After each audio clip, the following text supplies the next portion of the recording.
Зяасан уу бүгдний өнөөдрийн мэндийг хүргэе. За төвлөрлийн талаар яг ингээд төвлөрөөд ажиллаа хийе. Төвлөрөөд хичээл номоо хийе гэхээр биднэрт асуудал гардаг тийм үү те. Тэгэхээр жоохон сууж идэл нэг чим хиймээр санагдаад эсвэл зүгээр залхуурмаар санагдаад эсвэл кофе юмар эсвэл юм идмээр санагдаад эсвэл нэг хүнтэй ярих хэвээр ч юм шиг те. Бүр ингээд дэвнэлхийн юм бодогдоод за тэгээд яг нөгөө хийх гэжсэн юм хаяад явдаг гэх мэт.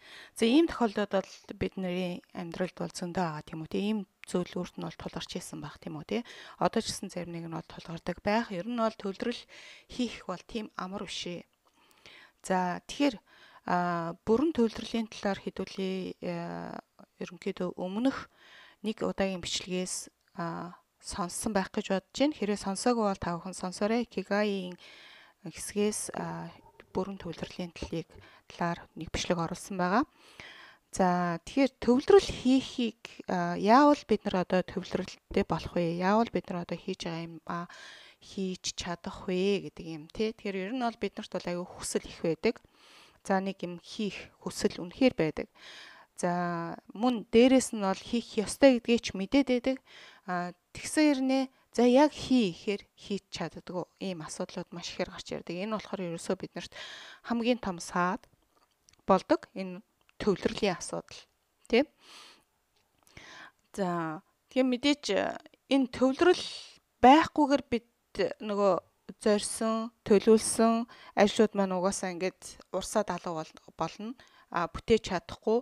Ийм учраас төвлөрөх айгүй чухал тийм ээ. Тэгэхээр төвлөрлийн талаар яагаад төвлөрөл ийм чухал вэ гэдэг юмыг бид нар бүгдээр бол мэдж байгаа. Тэгэхээр төвлөрөл гэхээр ер нь бол бид нар юугаараа бид нар төвлөрдөг вэ? Бид нар хамгийн гол эд эрхтнүүдийн хувьд бол бидний хувьд бол ер нь тарих оюун байгаа тийм үү тийм. Тэгэхээр бид нар тарихаар аливаа нэг хийх гэж байгаа ажил руугаа төвлөрдөг. Гэхэд харамсалтай нь бидний тарих ерөнхийдөө энэ зүйлд бол дадаагүй байдаг. За яг уу ерөнхийдөө ийм өгөгдөлтэй төвлөрдөг ийм өгөгдөлтэй хүмүүс байдаг. Гэхдээ ихэнх нь болохоор тийм өгөгдөл байхгүй. Үүнийг бол сургадаг зүйл бол байгаа. Энэ нь болохоор сургах замаар тий. За ихтэй сургуулаар 10 жилийн сургуулаар сургалтаар ингээд суул сургана гэж ярьдаг штеп.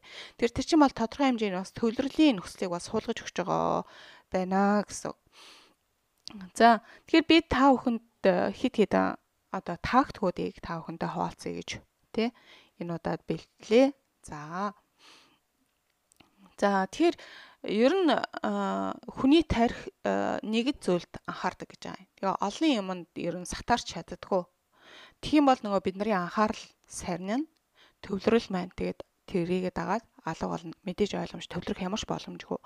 Эхний ээлжинд бид нар ямар нэг юмд анхаарлыг тий чиглүүлэх ёстой. Өөрсдийнхөө хийх гэж байгаа зүйлд анхаарлыг чиглүүлэх ёстой.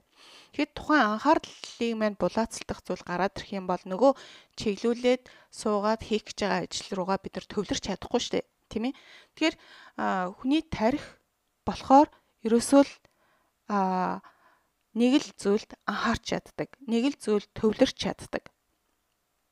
Тэгэхээр яг энэ чи тактикаараа ер нь энэ сарниулах анхаарлыг сарниулах зүйлсүүдийг аль болохоор багасгах ёстой гэсэн үг. Багасгах ёстой. Мөн дээрэс нь болохоор төвлөрлийг нэг л зүйл байх учраас юунд би төвлөрөх вэ гэдгийг айгу тодорхой олох ёстой.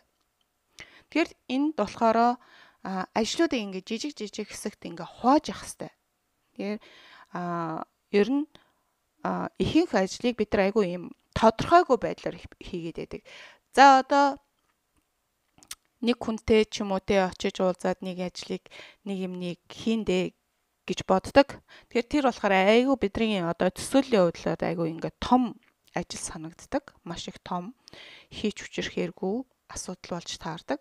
За тэгэхээр үүнийг бидний ард бид нар яах ёстой вэ гэхээр алхамаар ингээд жижигээр буулгах хэрэгтэй. Эхний ээлжинд би тийш очих ёстой тий байршлыг олох ёстой.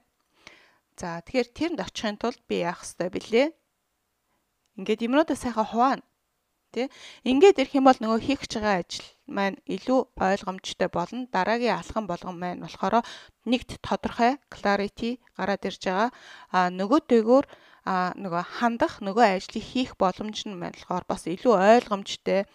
Илүү бид нар одоо ландинг буюу тий газардах боломжийг бидэнд илүү олгож өгдөг байгаа гэсэн. Ингэснээрээ болохоор бид нар тухайн ажлыг бол хийж гүйцээх боломж илүү одоо магадлал өндөртэй болж ирнэ.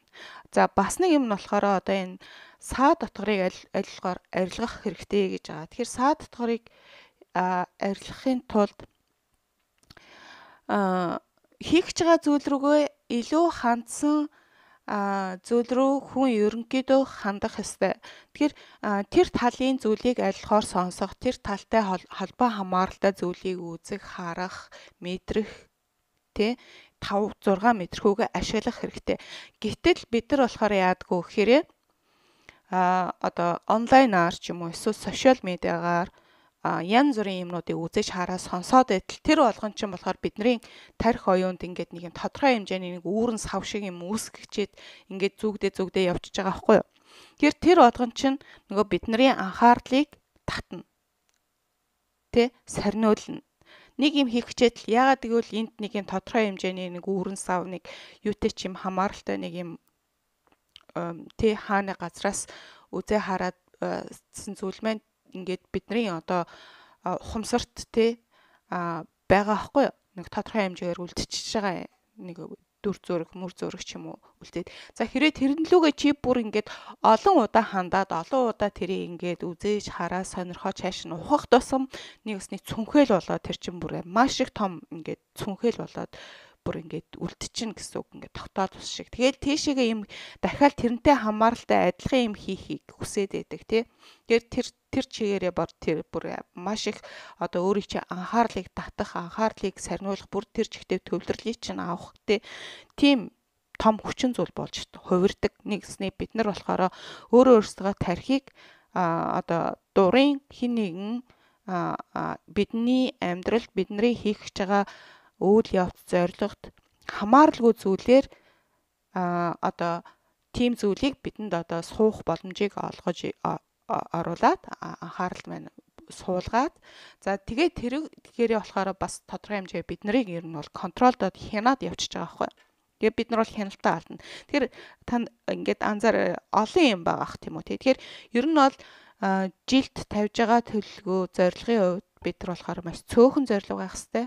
За тэгээд тухайн зорилго руугаа чиглэсэн зүйлийг аль болохоор үзэж харж сонсох бусад хамаарал бус юмнуудыг аль болохоор хязгаарлах айгүй хэрэгтэй. За ингэснээрээ болохоор ядаж одоо тэрх олон одоо хүчтэй хүчин нөлөөллүүдийг нэг талаасаа багасгах нь нөгөө талаасаа яг өөрийнхөө зүйлсийг өөрийнхөө хийх гэж байгаа зүйлтэй хамааралтай зүйл рүү ингээд яагаад гэх юм бол тэрнтэй хамааралтай зүйл бүр дахин өөр чинь илүү орж ирнэ. Тэр хэмжээгээр болохоор илүү бодит болж орж ирнэ гэсэн. Тэгснээрээ болохоор тийшээ бид нар анхаарлаа чиглүүлэх тэгснээрээ бол төвлөрөх тийм ээ бүрэн төвлөрөх боломж бол олдноо. За тэгэхээр үүнтэй холбоотойгоор би та бүхэнд мэдээч нөгөө дэвтрээ санал болгоно.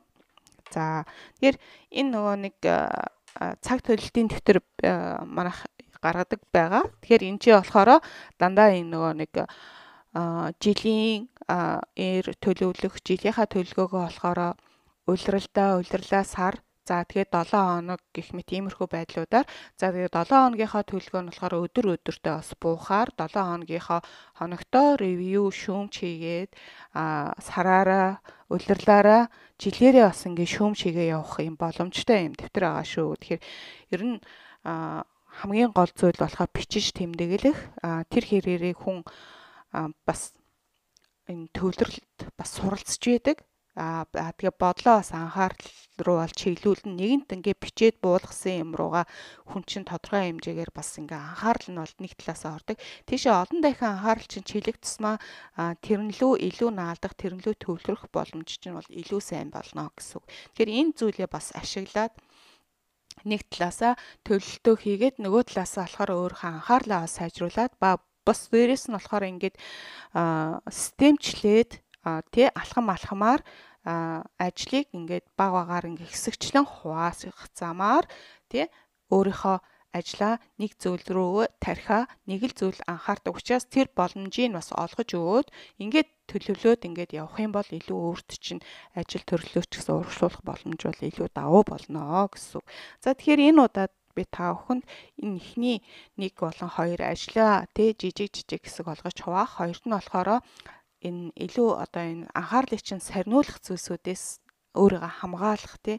Тэгэхээр энэ болгон дээр яаж хамгаалах вэ тий гэдэг яагаад одоо тархины бас функцийн талаар ч юм уу тий тархины талаар одоо юунд төвлөрдгөө нэг л удаа нэг юмд тий нэг л зүйл төвлөрдөг. Ийм учраас бидний анхаарал тий олон зүйл рүү ингээд сатарах боломж олдох юм бол энэ төвлөрөх боломжгүй болно гэдэг юмыг тий. Тэгэхээр энэ талаасаа болохоор аль болохоор төвлөрөх олон тийм сатаа гаргахгүй байх юм боломжийг өөртөө бүрдүүлэх нэг талаасаа ахуйн байдлаар ч гэсэн тий физик нөхцөл байдлаар ч гэсэн мөн дээрэс нь тэр нөгөө нэмэлт тэр нөгөө нэг бусад оюун санаанд суулгагдах бидний хяналтгүйгээр суулгагдах тэр бус боломжуудаас бас аль болохоор татгалзах тий хаах гэх мэт ёо хоолой бүр сүүцэн байна.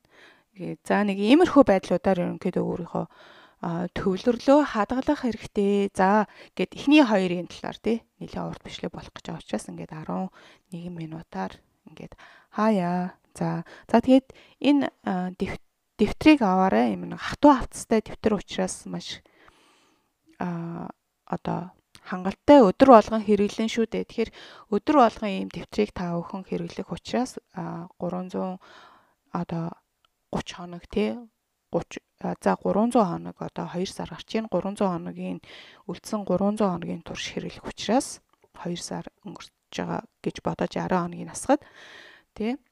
За тэгэхээр тэгээ дээрэс нь мэдээж өөрийнхөө зорилготой хүрэх энэ зорилгын хүрээнд тий за энэ биш юм аа гэж заашгүй та бүхний дэвтэртэй болж аваарай гэж би та бүхэнд хэлмээр байна. За баяртай амжилт хүсье. Баяртай.